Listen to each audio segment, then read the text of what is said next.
I think in so far as Gibraltar skyline, it's one of, if not the key landmark. It's used in countless marketing materials, and every tourist that comes to Gibraltar, if you just look around you, is almost drawn here. You know, it's a beacon, both figuratively and metaphorically speaking. So for us, the goal has been to open that up and share another piece of Gibraltar's history and heritage with the world. So how do you balance preserving such a historic landmark with ensuring it's fit for modern use? Well, it's still a working lighthouse, so it's been working very closely with Trinity House, who have been doing a lot of the internal alterations to make sure that it's safe for visitors, but also that it continues to operate as a key lighthouse in the Straits of Gibraltar.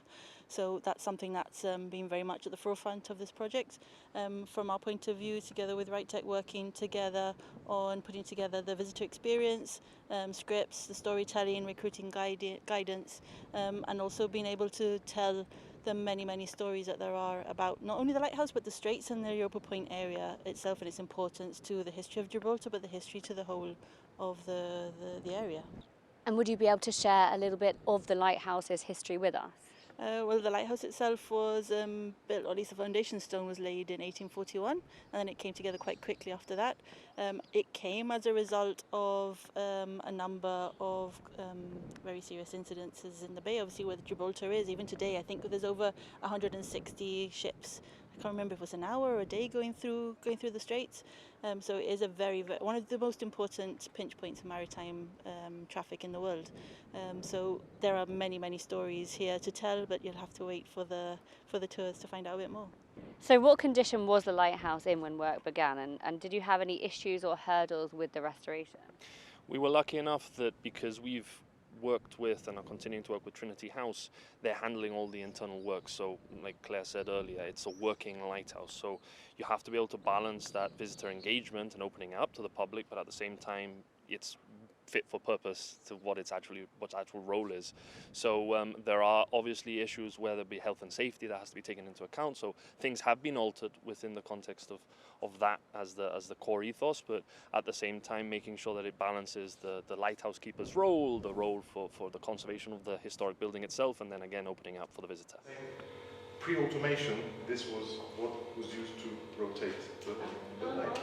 I'm really excited, and it's something that for me personally and for Wright, I can say this, it's re-engagement with the local population, re-engagement with their history, their heritage, and it's such an iconic landmark that to be able to open this up to all age groups and all demographics is something really important to us, and I think that for me that's the main kind of goal and the main success. And how have Wright and the Heritage worked together on this project, and what has each organisation brought to the restoration? Well, it's been quite an easy collaboration. I think we get on very well as two groups, and I think our aspirations align in terms of telling the story of Gibraltar and making places accessible for the public.